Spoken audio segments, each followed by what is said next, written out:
Welcome back to Let's Not Sugarcoat It. Season 3 is here and we're excited to dive into the core of communication, relationships, and leadership. We're your hosts, Bella and Lee, a husband and wife duo with a successful business helping couples and organizations get it together to play a bigger game and elevate their relationships and performance. We believe in keeping it real, so each week we'll bring you incredible guests, entrepreneurs sharing their authentic experiences, along with episodes featuring just the two of us tackling the tough topics. So, if you're ready to enhance your connections and sharpen your leadership skills, you're in the right place. Let's get started. If you don't have your health, you have nothing. There's no way that you can make money if you're not healthy. Without your health, you have absolutely nothing. It's that whole saying of you can have a million problems, but until you have a health problem, you only have one problem. Okay, well, welcome back to another episode of Let's Not Sugarcoat It. Today we have Dr. Paige Roberts in. She is a sports psychology consultant and former endurance athlete who leverages her experience as a competitive distance runner to address the mental and physical challenges faced by athletes. With a bachelor's degree in exercise science, a master of social work, and a doctorate of holistic health, she specializes in the effect of disassociation on performance and recovery. After experiencing severe injury due to ignoring pain signals, Dr. Roberts developed the Performance Neurotraining Program, which includes her energy optimization program and alpha imprinting technique to help athletes realize their full potential. So welcome, Dr. Roberts. Yeah, welcome. Yeah, It's fun to be here. Super excited to have you. I know we went on a retreat and I got to know you a little bit on a personal level, and you are just a wealth of knowledge. So I'm curious about how you got into this profession and how your story shifted your trajectory into this work. Yeah, I mean, the story starts when I was pretty young. I started having health issues at about age 7. So I started having like gut dysbiosis. And so that fueled this kind of already understanding how valuable health is and having to alter your daily patterns and behaviors to maintain health. So around that time, it was through Children's Hospital, all this kind of stuff, we had to alter my diet, right? So I had to cut out wheat and dairy at that time in my life, which is, I'm 42 years old. So this was a long time ago before everyone was gluten-free and all these kinds of things. Yeah. And so that was really my first experience with understanding how valuable health was. And around that time is when I really started getting into sports. I started skiing at 5, but then I got into just running and riding my bike for fun and swimming and playing softball and whatever sports were available to me. And so as I got into middle school, I started to experience shin splints. And so I started seeing physical therapists, trying to figure things out. And it got into the point of realizing I had really loose, elasticy joints. So it's this Ehlers-Danlos syndrome. And there was suspected that that's what really started causing all the gut dysregulation, the inflammation as a child also, because with that disorder, you are very susceptible to inflammation and food sensitivities and leaky gut. So that went into this whole journey of having to work with PTs and getting severe stress fractures just from running the repetitive patterns. And then going into we won state my junior year in high school and having multiple stress fractures in my shins and stuff. I had to kind of shift my focus to swimming. And then my high school swim team school bus crashed, which caused all these neck issues and torn muscles in my shoulder and starting to deal with post-concussion syndrome. And so back to the physical therapist and really understanding at that point that, hey, I wanted to study exercise science and health because I'm not going to accept that I'll never run again, that I'll be in a wheelchair by the time I'm 20. It's like I wouldn't accept accept that, I realized that there are ways to manipulate the human body. So it really kind of started out as like what we call now biohacking of like, hey, I'm not going to let this genetic condition and these past injuries rule my life, as well as trying to understand other issues with the post-concussion syndrome stuff. That was very new at the time, and no one really understood that basically everyone who, well, 80% of individuals with post-concussion had sleep issues. So that sent me in this journey of understanding the mind component with the physical component. So at 22, I ended up, I was out of undergrad, had my degree in exercise science, was working in a hospital as an EKG technician, telemetry monitor, got into a car accident and got another head injury. And that's when the post-concussion syndrome symptoms were worse. And so started seeing all these specialists, trying to figure all that out. And that's what got me attracted to Dr. David Graham's work around EMDR and brain spotting. Did that on myself, then went on and got my master's in social work like him to be able to help other athletes and individuals struggling with the things that I had. So that's kind of where it all started, of then starting my practice and moving forward. But in undergrad, I'd had an athlete friend complete suicide, and he was a football player. So when things started to kind of line up, I'd lost another friend to suicide back in Steamboat Springs. He was a ski instructor like me, and it was 10 years after. So Dustin completed when I was 19, and then Sean completed when I was 29. And so that got me on the track beyond just the trauma piece of head injuries, of just understanding why high performers complete suicide. And that's right around the time that we started looking at the CTE issues and all of that. So my first mentor was the lawyer that was litigating the NFL and NHL and NCAA around the sports concussions. And so started going to a lot of neurology conferences and concussion conferences, and just really figuring out, learning from Dr. Mickey Collins, who was in this movie Concussion that they had. He was played by Alec Baldwin in that movie, but really looking at his model and how he was reversing CTE and adding in the other pieces beyond the altered state trauma reprocessing technique of the photobiomodulation, the near-infrared and red light therapy on the brain, and then doing the QEEG brain scans. So it all kind of grew from this trying to figure things out, trying to help myself, trying to help others, not wanting others to struggle as well. And just really biohacking. You don't have to accept. I still run to this day, so I'm not in a wheelchair by any means. That's amazing. What a inspiring story of not surrendering and succumbing to the physical body, that you can actually reprogram and move through a lot of things. Like, we can do difficult things. Yeah, I think that is phenomenal. So thank you for sharing with us. Yeah. Definitely. You definitely come from kind of experience into passion. Sometimes it seems like passion drives experience, but it seems like for you it was kind of the other way around, right? The experience of all those difficulties and challenges that you were going through, both your own direct experiences from your own pain, but also that which you experienced, through others as well. What are some of the key, aspects, I guess, of what you've experienced and now what you've learned in how you apply that to peak performance? That's a loaded question. So essentially, at this point in time, if I look at the last 13 years of having my practice and working with individuals and really looking at the puzzle of each individual, right? We all have different genetics. We all have different issues. We all have different traumas. We all have this essentially puzzle to figure out, that you really look at things of cortisol, right? So excess cortisol and the breaking down, when we talk about free radicals like cortisol, we have a cell that's got 4 oxygen molecules. A free radical will take away one of those oxygen molecules. The cell can still live if we get an antioxidant in there, which exercise or healthful eating, being out in nature, those types of things. Of course, hyperbaric oxygen when we start getting into the more advanced stuff, and even the photobiomodulation, which it's an antioxidant, so it replaces one of those oxygen molecules. But if we don't, then the cell gets down to 2 and then the cell dies.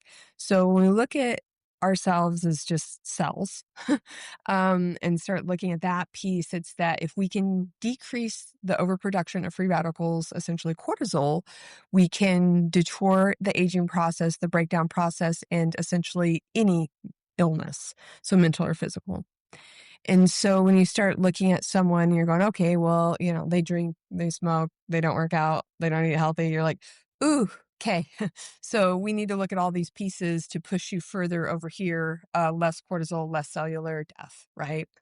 You look at an individual that's a high performer who's had a concussion and everything else is on point. They're not drinking, they're eating well, they're eating, non-GMO, non-chemicals, because chemicals, of course, are free radicals.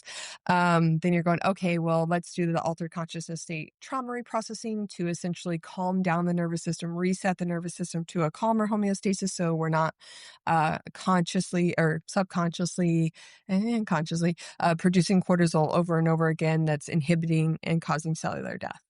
So it's that kind of puzzle when we're looking at people and the tools that we have to prevent cellular death, or looking at the behavior patterns that we can get rid of that are causing cellular death.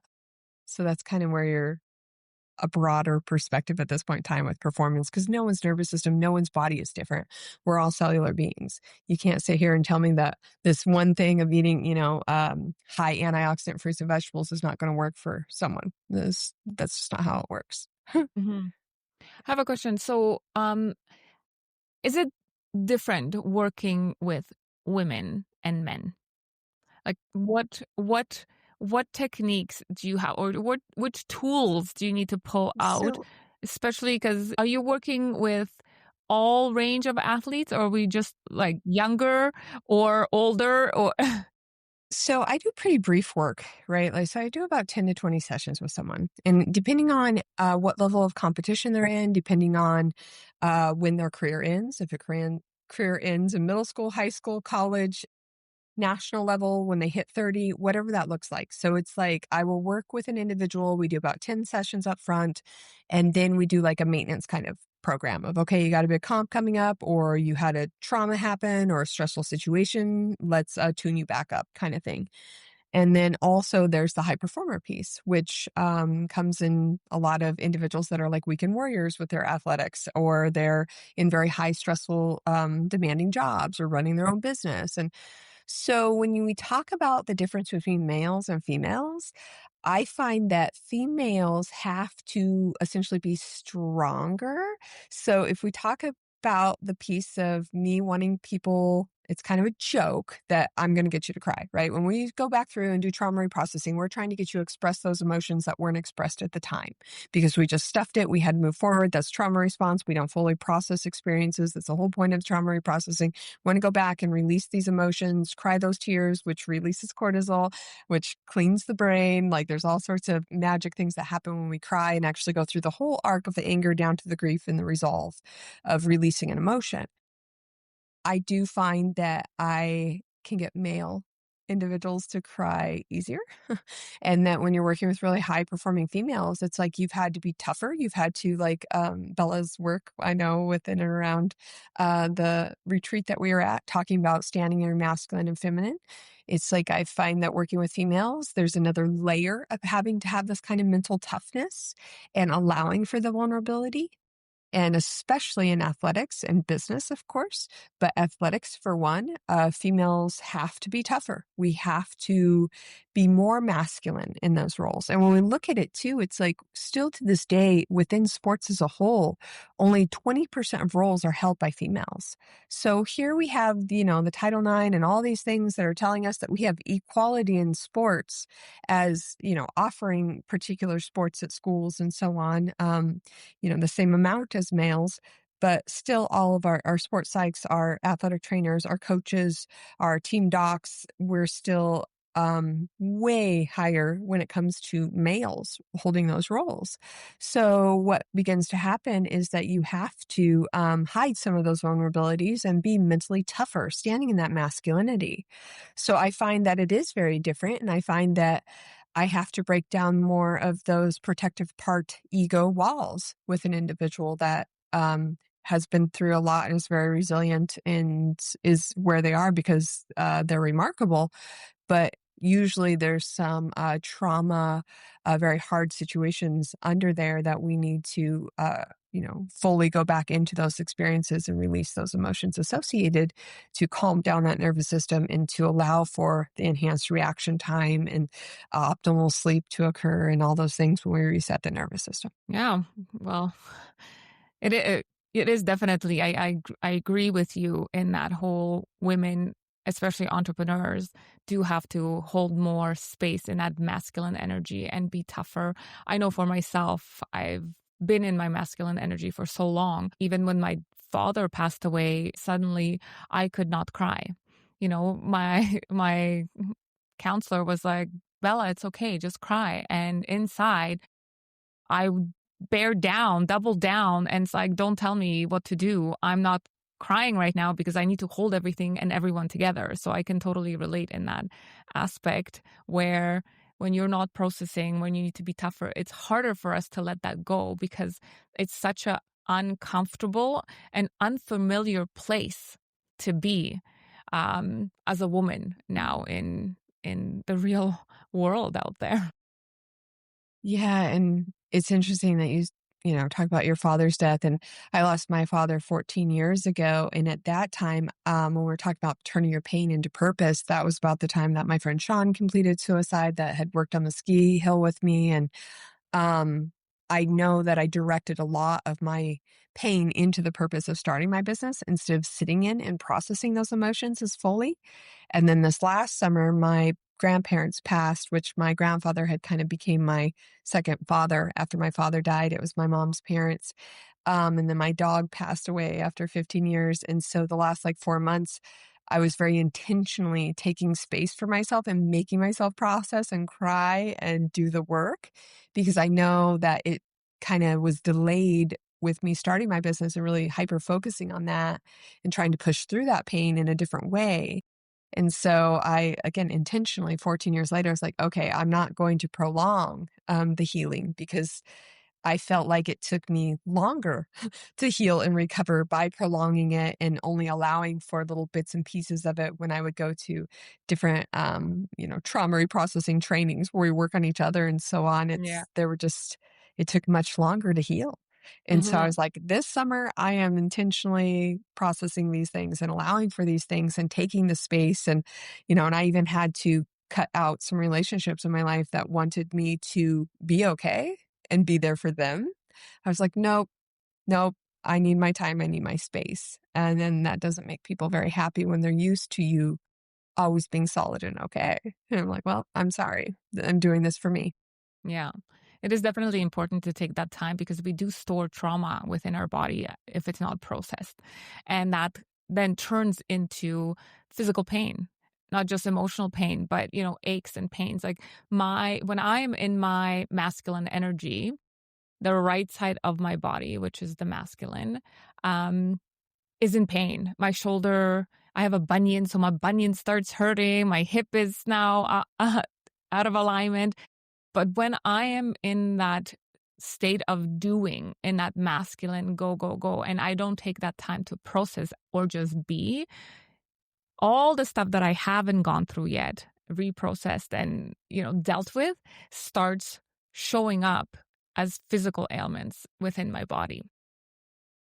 Yeah, absolutely. That 80, I'm 80% of autoimmune things we say is past trauma. Yeah. mm, I'm curious, when we talk about, the differences between masculine and feminine energy. How important is being able to step out of that masculine energy into, we can call it feminine, but really just kind of that self-care mode?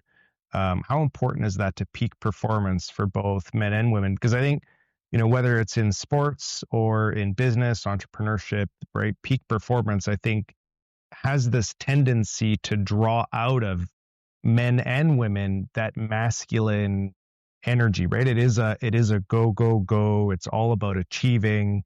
And that's where we tend to see everybody burn out when you're, in that space too much. And I believe, I mean, I've experienced it. Bella's experienced it, where the importance of being able to leverage that self-care for yourself, right? But what is it that you see as far as maybe some of the most important bits of self-care, stepping out of that masculine energy that's important for peak performance? Stepping in the feminine. So essentially, yes. So you see the high performer, their mask of the masculine, the perfect, right? The perfection, the doing, the achieving. The whole component of the work that I do is getting male or female to step into that feminine, the vulnerability, the allowing for emotions, the fully processing emotions, the accepting and acknowledging that you have feelings. So it is absolutely pertinent to an athlete's longevity within their career. Because again, we just talked about how if we do not process emotions fully, we will end up getting a disease of some kind. Um, and it's one of these, it's kind of like a newer concept and everything. So people are like, oh no, that's not, but it's the somatic experience of things. We hold on to emotion in our fascia. So if we start looking at sports injuries and some of those things, and even just flexibility, because flexibility is really important when it comes to longevity of joints and muscles and overuse injuries and deterioration, that you will have a longer sports career. Absolutely. And as a high performer, if just as, entrepreneur and all these things, it's like, if you don't have your health, you have nothing. There's no way that you can make money if you're not healthy. That just won't happen. So it's like without your health, you have absolutely nothing. It's that whole saying of you can have a million problems, but until you have a health problem, you only have one problem. And so it is absolutely pertinent for individuals to step into that femininity, to accept and allow for, to get out of that disassociation that maybe you had to go into and just completely disassociate from those feelings that were never acknowledged as a child, and stepping into and reprocessing those and then moving forward in this, like, yeah, I do have feelings when this person says this to me. Yeah, it does make me feel not good enough and sad and bad when the coach tells me that I'm head case or that I'm this. It's like, it's literally that easy as well to step into the femininity. And it's like individuals act like it's going to be so much work, but once you start to do it and get into the pattern, it's neuroplasticity. We're patterned people. It's just allowing for, and then we start to be able to rapidly process those emotions in the moment, reprocessing things, and keeps that fluidity of our energy, our neuroenergy centers, the chakras, the meridians, the biophoton communication throughout the fascia, whatever we want to call it. We're all just energetic electrical beings communicating with light. But that flow gets stagnated and taught within that fascia if we don't express and expel those emotions being held there.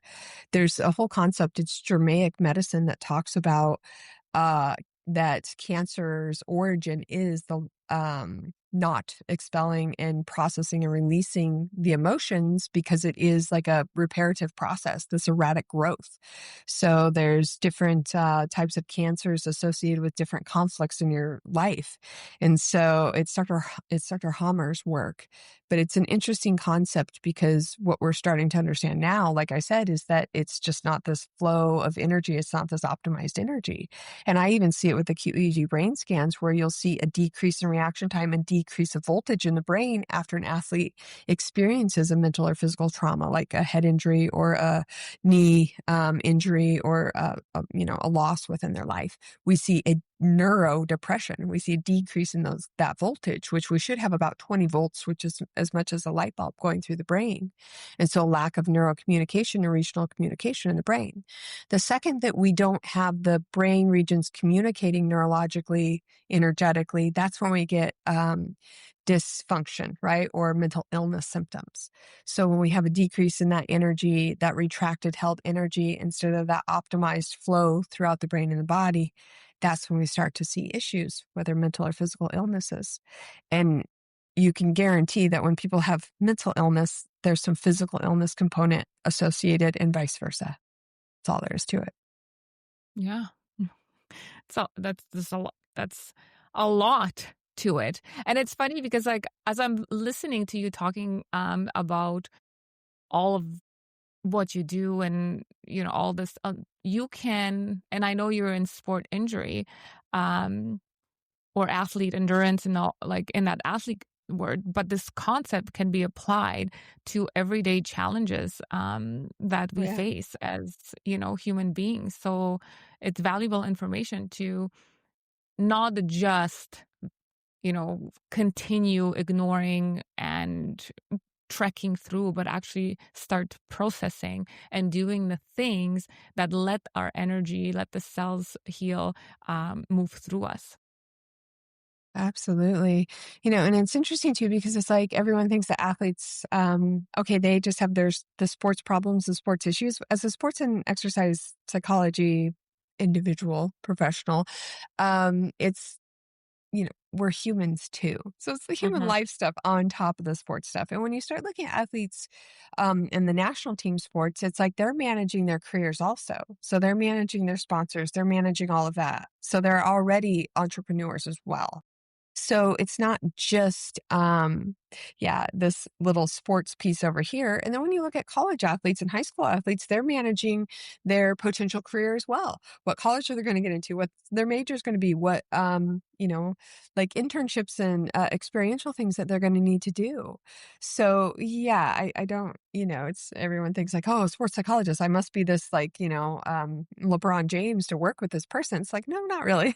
It's like this is just essentially teaching your nervous system how to access and fully process trauma. So my alpha imprinting technique is really one that, so yes, we go back through and we process past traumas by utilizing sounds that drop you into the altered state. So you can go back through and fully reprocess them and release them from the nervous system, reset our homeostasis.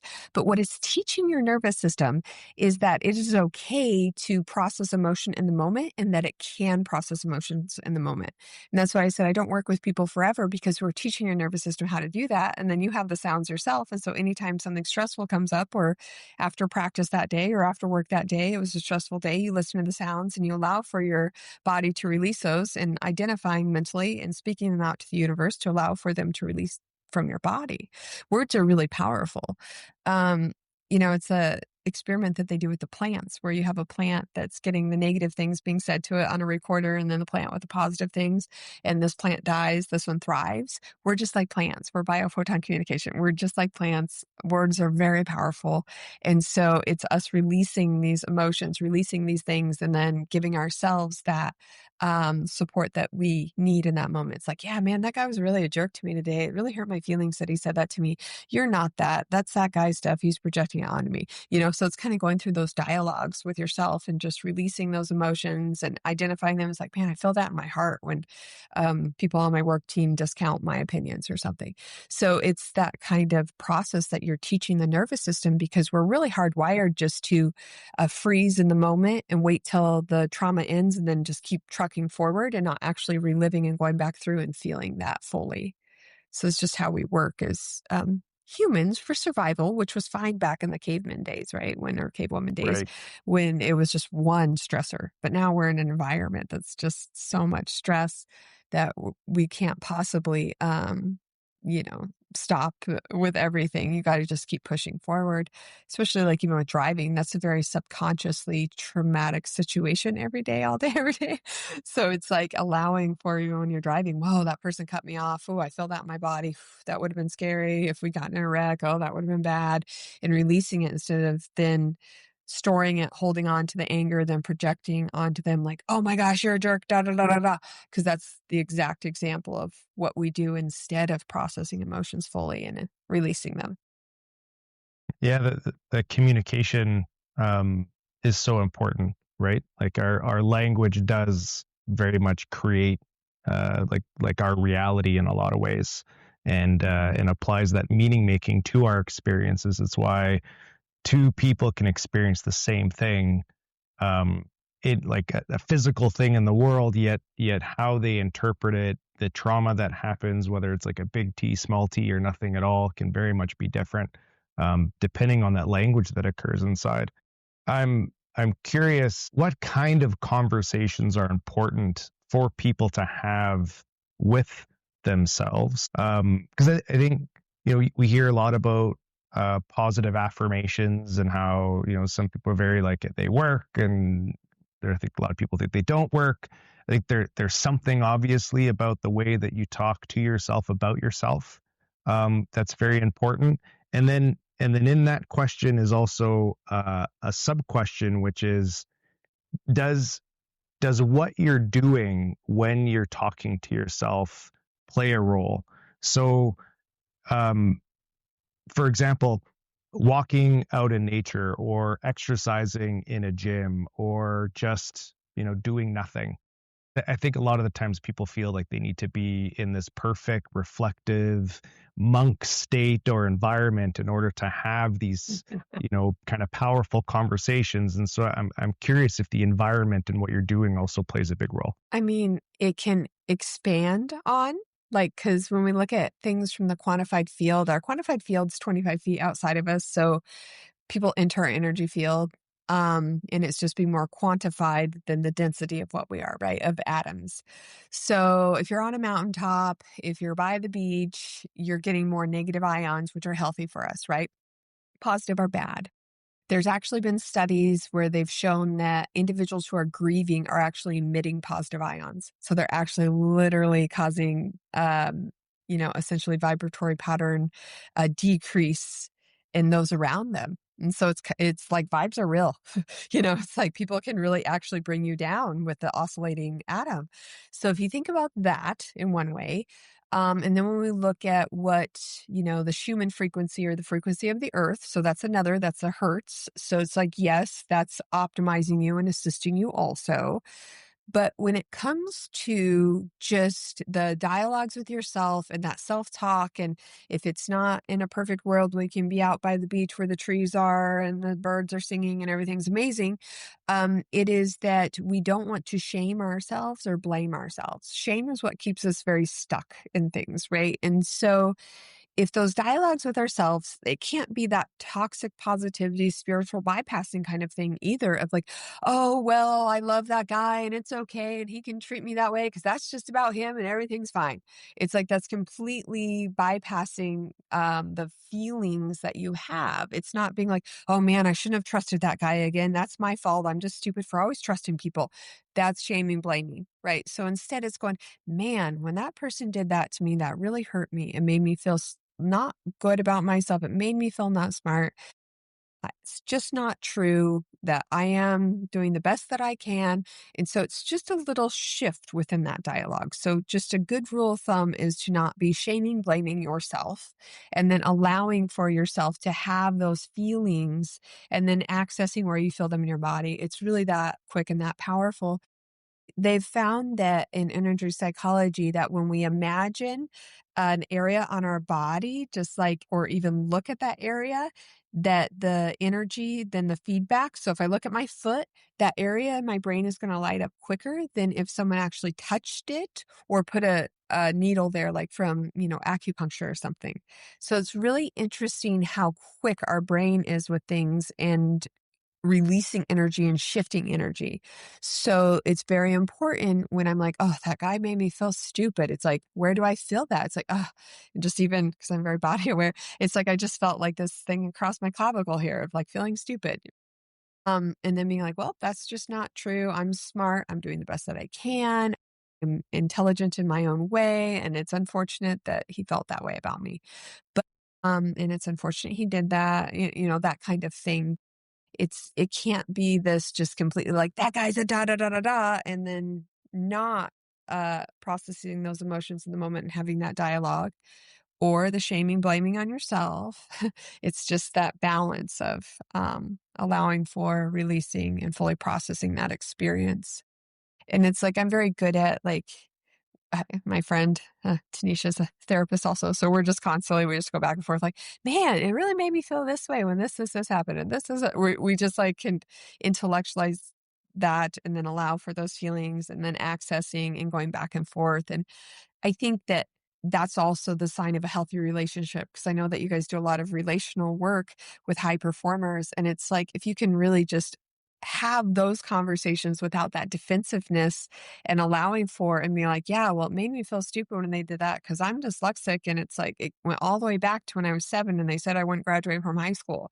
It's like, it was that kind of feeling. It took me all the way back there, not, oh, when you told me that I did the dishwasher, loading the dishwasher wrong, you were trying to harm me, you're a jerk, and da da da da da. I never do anything right. Instead, it's like, oh, made me feel stupid because when I was a kid, da da da, and allowing for that fluidity of feeling emotions and being able to express yourselves. That's what's healthy. We can't just sit here and be like, oh yeah, nothing bothers me. He yelled at me when I was loading the dishwasher, but oh well. It's like, that's just not reality. Not healthy, not Yeah. energetically. We're emotional beings. Mm-hmm. Yeah, definitely. We need to move through things, not store them. Mhm. That's for sure. I have a question. So when we were doing the retreat, we were going to listen to sound. We never got to do it. Can you walk us through and the listeners what exactly the technique and what it does? Okay. There's lots of components of the technique. So it's alpha imprinting utilizes multiple aspects of highly effective research-based techniques. We've got brain spotting, eye movement desensitization reprocessing. We've got neuro-linguistic programming. We've got somatic experiencing. We've got EFT tapping, matrix re-imprinting. We've got breath work. We've got kinesiology of manipulating the visual paths, more kind of functional neurology stuff. We've got binaural bilateral sounds, which the bilateral sounds is an aspect of hypnotherapy. The binaural is frequency medicine, very specifically the solfeggio frequencies, which stimulate all of our neuroenergy centers and the corresponding organs and imbalanced or balanced emotions associated with those. So that's what it is. And so we do to set the frame, as we'd say. And if it's like a one-on-one or even in a group, we didn't listen to the sounds, but we did take a couple of the deep breaths, which drop us into the alpha brainwave or the altered state. And then we did the tapping, which when we do this basic tapping pattern, it stimulates every meridian channel as well. So again, those neuroenergy centers associated with those organs and stagnant emotions potentially, or not that energy flow through those emotions. And then we also allow for our eyes to go where they need to go because we access information. They call it the brain spot of where the eye is oriented to. That's where we've attached to and linked in a memory that accesses a memory network. And then the sounds just will drop you in way quicker than breath work or the doing the EFT tapping, matrix re-imprinting tap. However, the expectation was already set because energy is very powerful. My energy field was 25 feet out. I'd already been listening to the sounds right before I came in. Energy begets energy. We call it co-regulation coherence. They're mirror neurons, whatever we want to frame it as, but it's all the same thing. So when I came in there, everyone's nervous system synced with mine right away. And that's what I do even when I'm working with individuals, either online or here in the office, is that I listen to the sounds every morning so that I'm already in the alpha flow and the altered state to work with people so that they're syncing off of me and pinging off of me the whole time. We're all connected collectively, energetically. And so the second that we're dialed into someone, we will just automatically sync up with them, even online, which is what's kind of cool about online. So yeah, we have to drop in, and that's where we can access memories that we could have disassociated or disconnected from because they were so traumatic. When we cover one eye or the other, we will actually access different memories, even if we set the frame of, okay, go back to kindergarten when you're shamed by the principal that day for coloring on the wall. Each eye, if I have you tell the story, it will be different. Same thing with like a concussion experience. Like, oh, okay, I was playing hockey and I got checked and slammed into the boards.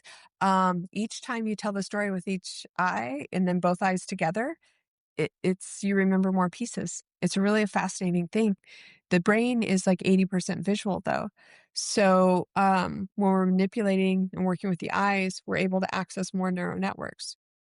How we store trauma is that we create a consolidated memory, and then if another traumatic experience or cortisol-driven experience occurs, it links up to the past ones and becomes a stronger neural network. So over time, this is what we call the complex PTSD. We start to live in a high cortisol state all the time because we're constantly reactivating all these neural networks and bringing that cortisol level to a high level, and then start to get more of that deterioration and the autoimmune stuff. So you go back through, you fully reprocess those things, and each time the homeostasis resets to a calmer state, and then we're deactivating or re-imprinting that whole memory network to a calmer one. When we're processing trauma, it's really important to be with someone that is a secure attachment, because my nervous system being calm while yours is going back through the experience, plus the sounds keep you in alpha. So we can't ping up to high beta or get you back into a flashback or into a traumatic experience. That's one of the issues with doing trauma work is people are like, well, I don't want to re-traumatize someone.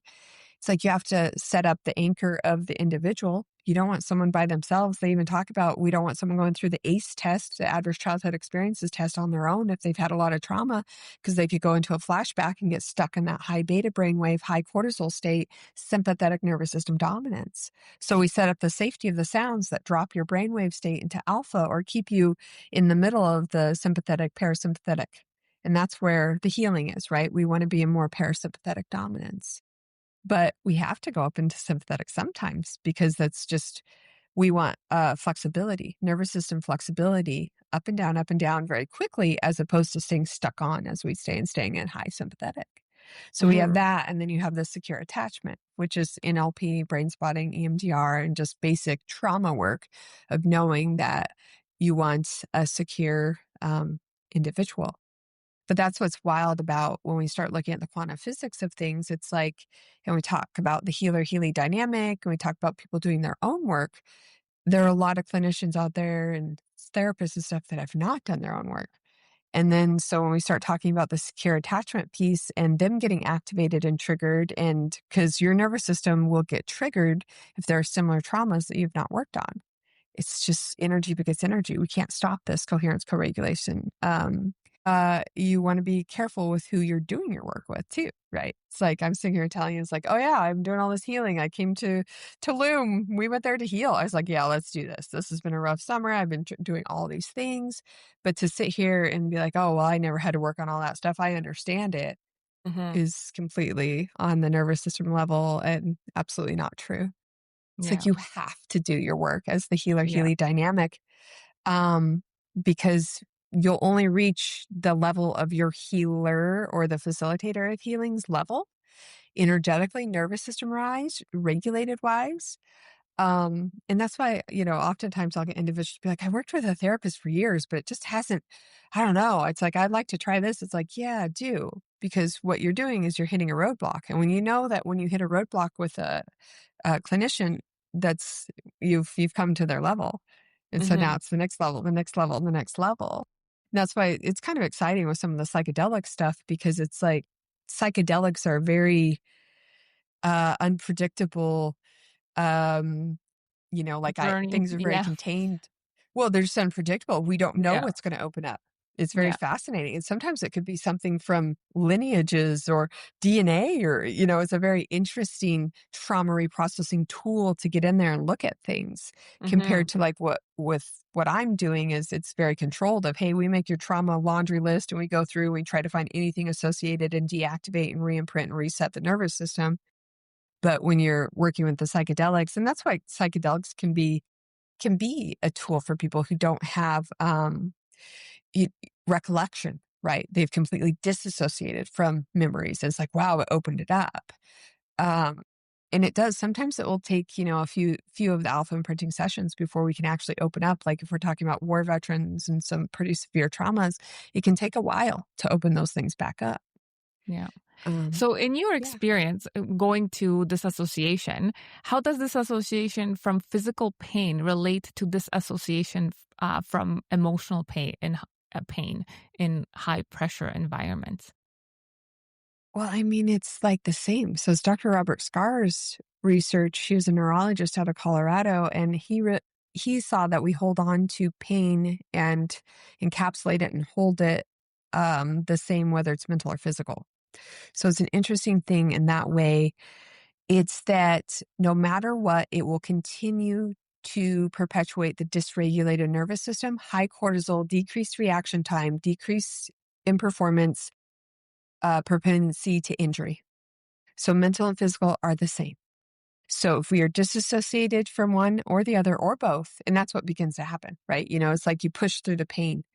And it's interesting with athletes. So athletes are taught to disassociate from physical pain, right? Push through the pain, the lactate threshold, lactate hydrogenate that is produced from our muscles working, as well as we're taught to fawn. So we are absolutely taught to stay in trauma responses as opposed to, I guess the average individual that's not taught to disassociate from pain and push through pain and allow for and mentally block it out. And then fawning, being overly like you're not okay if you don't know how the coach thinks that you did, right? So, or the parent thinks that you did that's invested in, the sport that you're playing. It's like, okay, well, I got to look. And you'll see these guys, they're Major League Baseball players, and they're looking to their coach even after they do a play. They can't even articulate or associate within themselves if they did a good job or not, or if they're satisfied with their play.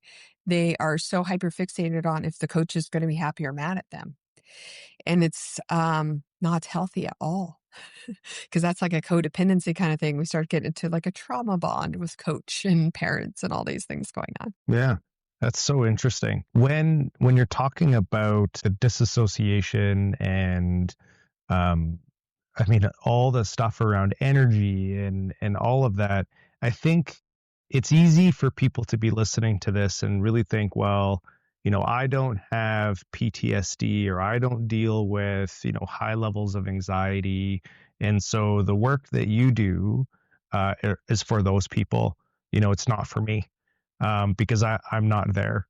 What would you say to those people that are listening right now as far as the importance of this type of work, even for them? I would say that when it comes to the number one thing, are you sleeping 8 or 9 hours a night, and are you dreaming? If you aren't either of those things, your nervous system is dysregulated and you are not fully detoxing the brain at night, restoring all of your neurochemicals, rebuilding, and you are dying quicker, and you will eventually get some type of dis-ease, whether it be dementia, heart disease. That's just all there is to it. We cannot trick, like I was talking earlier, the physiology. We need 8 to 9 hours. And if we're not dreaming is dropping down into the theta brainwave. And so if we're not dreaming, and that's one of the bigger things when I start working with people, they start dreaming again. They're like, oh my gosh, I haven't dreamed for years. I'm like, yeah, dreaming is really important. And even Freud back in the day talked about dreaming as when we were going back through our emotions and fully processing them from the day. That's why they're like kind of erratic and all over the place. But dreaming is very, very important. That REM sleep's very important for, the human growth hormone, brain-derived human growth hormone, the neuronal sheath around the brain or around the neurons, as well as that NRF2 detox pathway. So we're either like pushing towards cancer disease or towards the fountain of youth with the NRFD, gosh, I just said it wrong. Regardless, we're not, and this is what's kind of interesting with it all too, is that we know now from a lot of the concussion literature and understanding the brain and its detox pathways and understanding the microglial overpriming, because it like cleans up the brain, the microglial. Well, when there becomes too much neuroinflammation, it starts attacking itself. And so that perpetuation of that microglial has been some of the biggest issues with this inflammation piece with CTE and developing permanent brain damage from concussions. So, and not being able to flush that tau protein, that 7 grams of tau protein that needs to be flushed out of the brain a day. So we know at 5 hours of sleep or less, you have permanent brain issues, damage. 5 hours or less. We know it takes 3 days to recover from 7 hours of sleep. Sleep is so important with detoxification and decreasing neuroinflammation and keeping that microglial from overpriming. It is that important. And so it's no one can, and I know I kind of went on a tangent here, but no one can convince me like I only need 4 hours of sleep a night. Not true. You're pushing to dementia. And on the brain scans, we can see like issues within the brain and the voltage and the neural communication 10 years prior to someone having symptoms. So, yeah, you can tell me these things all day, but it's just not true. You Yeah. cannot be this cellular anomaly. Yeah. You're I have not. a question. I know, because when you're talking, and I was like, oh my gosh, I have so many questions about this whole sleep thing, and the dreaming and whatnot. So I've developed this, like, after my dad passing, I didn't like sleeping without having anything in my head, sounds, music, mostly podcasts, actually. But lately they've been annoying me. Good. Is it good? Or is it okay, in your professional opinion, to be listening to something while you're sleeping? Or should we be sleeping in silence to give our brain some... Sleeping in silence is going to be best. When you're describing me that you need something to distract you, that's a trauma response. That's like people that have to have a constant noise around because it distracts you from the calm of potentially going down some of those pathways.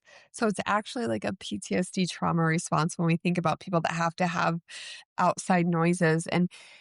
So it's interesting too when you're going to fall asleep, if you have rumination and your nervous system gets activated, that's a huge indicator that there's just still some unresolved things there. And it may not be the thing that you start to ruminate on and go into. Because what happens is we start to attach to current things if there's past things that have not been fully deactivated or in that network. So people will be laying in bed being like, oh man, okay, we're going to taking the family to this family trip. We got to get on the airplane at this time. We got to do this. And that's what they're ruminating on, even though they know how to get to the airport. They know everything's going to be okay. They know they're going to wake up. But that's just kind of how our mind works, is that we focus on this current thing outside of the past thing. And you see it with relationships. It's like, well, he said he was going to stop eating such and such. And when we went out to dinner, he ate that. And I just can't do this. It's like, huh. Okay, so that creates some lack of safety in your mind that he's not doing what he said he's doing. He could die from eating bad food. Okay, I get that. But what's really under that? It's like, oh, because mom and dad always let me down because there's no predictability and we never had food as a kid, da, da, da. You know what I mean? Like there's something under that that's, we're hyper focused on this thing of this evidence of this thing that we have to worry about. So that's would be my opinion. But you have the sounds, and there's another kind of process, like if you feel comfortable of just like literally listening to the sounds and talking to your husband, because I know that you guys have done a ton of work, and just like going back through experiences of things that didn't serve you as a child with him potentially. As wonderful as our parents are, there's still going to be those little things that we could go through and like, yeah, when he did this to me, that kind of hurt my feelings. Oh yeah, then when he did this. And what happens too when you drop in with those sounds is you remember, like I said, even without manipulating the eyes, memories that you didn't remember. So you come out of the disassociation with things. But to just kind of try that to see if you can keep bringing your nervous system down a little. Okay, so I should stop with murder mystery Yeah. to to maybe like the hertz sound waves, and then just giving myself that piece, because I find myself listening because there's so much at nighttime. It gets quiet.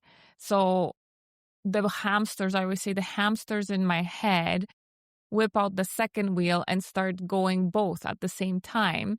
So to quiet those noises, I put in somebody else talking to get me to sleep.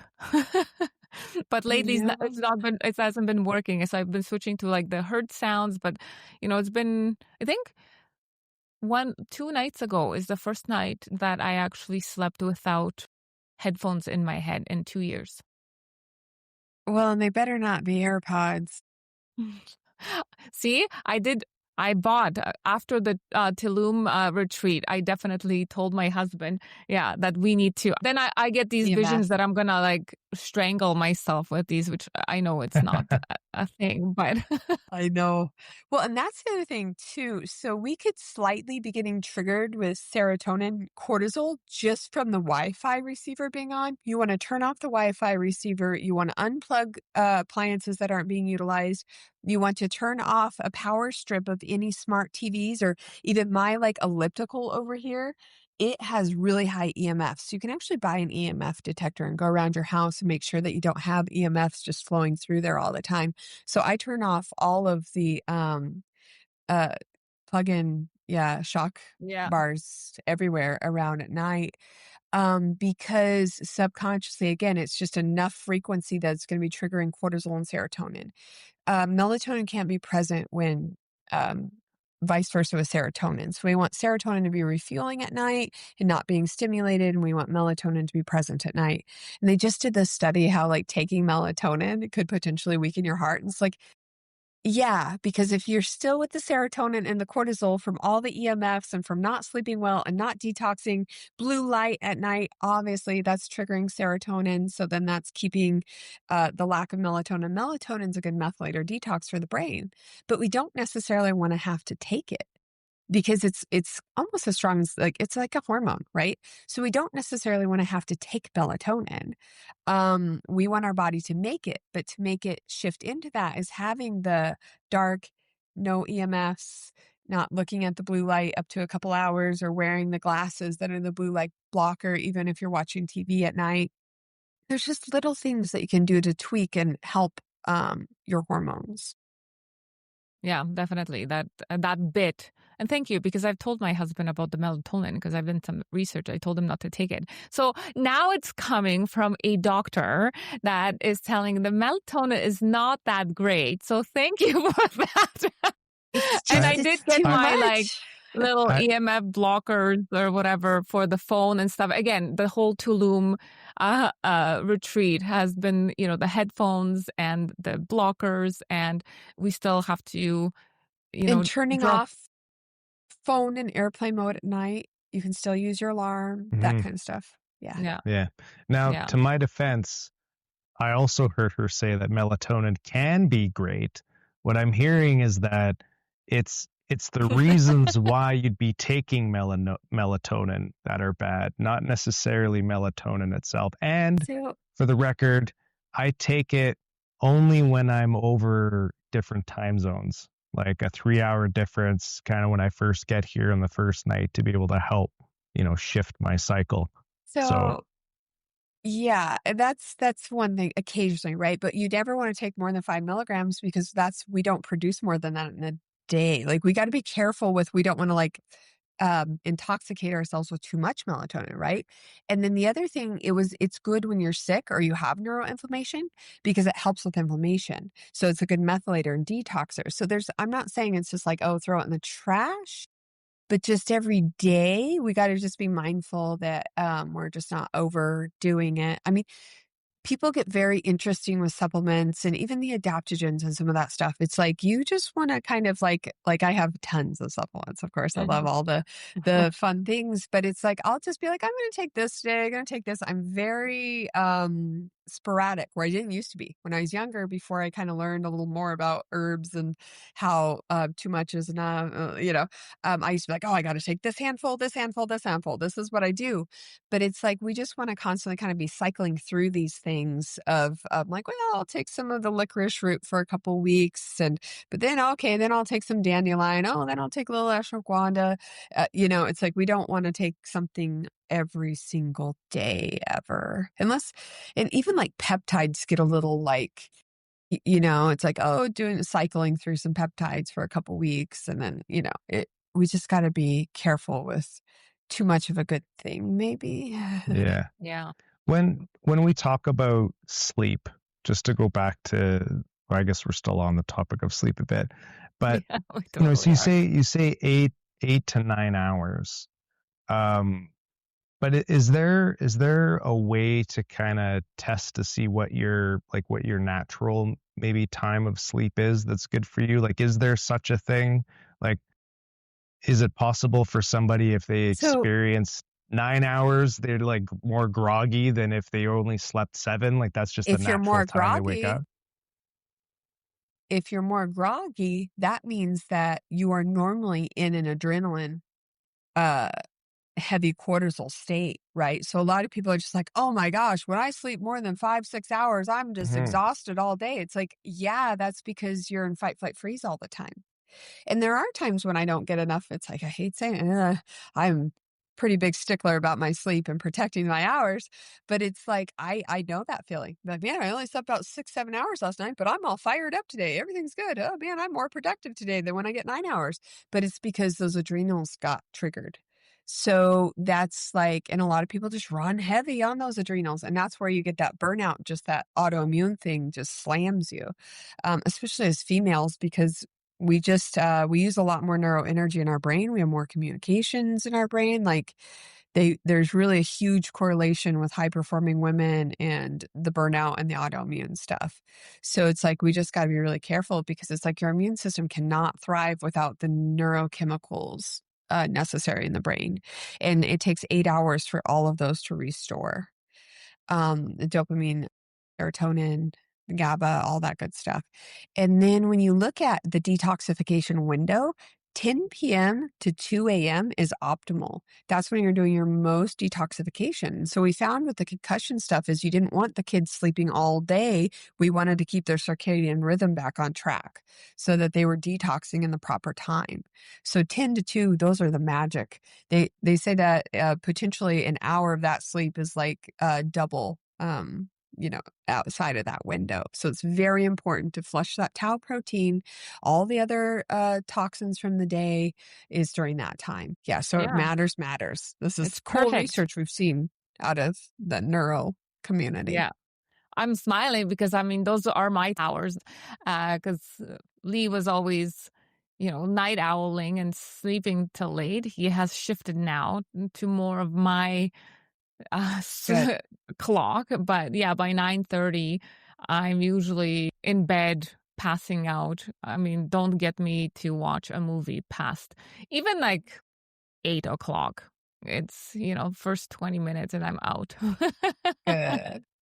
But yeah, it is very important. We have been on a health kick, just shifting, especially perimenopause and anemia and all that stuff that's hitting me pretty hard right now in this stage of my life, as I'm going to be turning 46 in March. Yeah, things are now starting to feel different. So it's very interesting to get all the tools and the knowledge and the different modalities that are now available to us, which weren't available, even like 5 years, 6 years ago. We didn't talk about these types of things, tapping, the eye Red light. movement, Oh, yeah. right?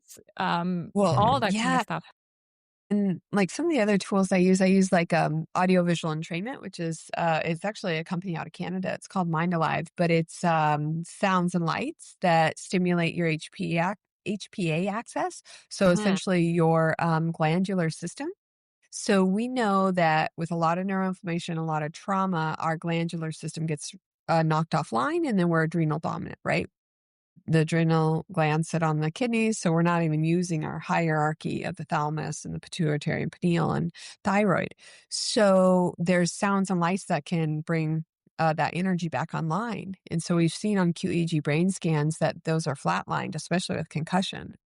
So the leads to those areas of those, and that's again where our melatonin is produced, right? Is in our pituitary. So it's interesting. It's Mhm. all very interesting It when we is. start Yeah. looking Very. at It these all trauma, it stress, Yeah. inflammation. Yeah. Yeah. No, Well, thank it's you. all On that very note, interesting. Yeah. yeah, I could totally be talking for hours because we are on this health and wellness and just trying to introduce different modalities and techniques. There's so much information out there. It's hard to maneuver by yourself, but having somebody like you come in and focus and hone it in on certain things is much easier because then we don't have to navigate that understanding by ourselves. So, and it's for awesome, sure. like Yeah. you said before, to have that person, that safe space, somebody who's worked through it and knows how to hold that energy for you is so important. So where can people find you? Oh, at Sports Psych Page and all the platforms. And then we've got robertsneurotraining.com. And I'm actually be launching my new website in the next week and a half of having more of my trainings up. I've got a frequency medicine certification for individuals wanting to utilize some of these frequency medicine tools, and then the alpha imprinting technique that I certify other practitioners in wanting to work with individuals on sports performance or health performance. So I just want to, we covered a lot of really great ground today. And while people are exploring what you have to offer, what are maybe the top 2 or 3 takeaways that our listeners could take and implement right away that you think are, some of the best? I might be forcing you to narrow it down, but just what could people start doing right now to help their either get into a high performance state more than what they are, or prevent the decline of performance? Well, the sleep piece is huge. Okay. So the sleeping, tap into the tapping sequence anytime you're feeling stressed. Humming, whistling, laughing, smiling, all drop you into alpha brainwave. Yeah, the breath works free, walking in nature, putting your feet on the ground. Just by doing those things, oh gosh, turning off the Wi-Fi adapter, unplugging things that are not in use, all of those things will make a really huge difference in your life if you just do those things that are all free that you can do right now. Amazing. That sounds amazing. Yeah. Okay, well, thank you so much. Until next time.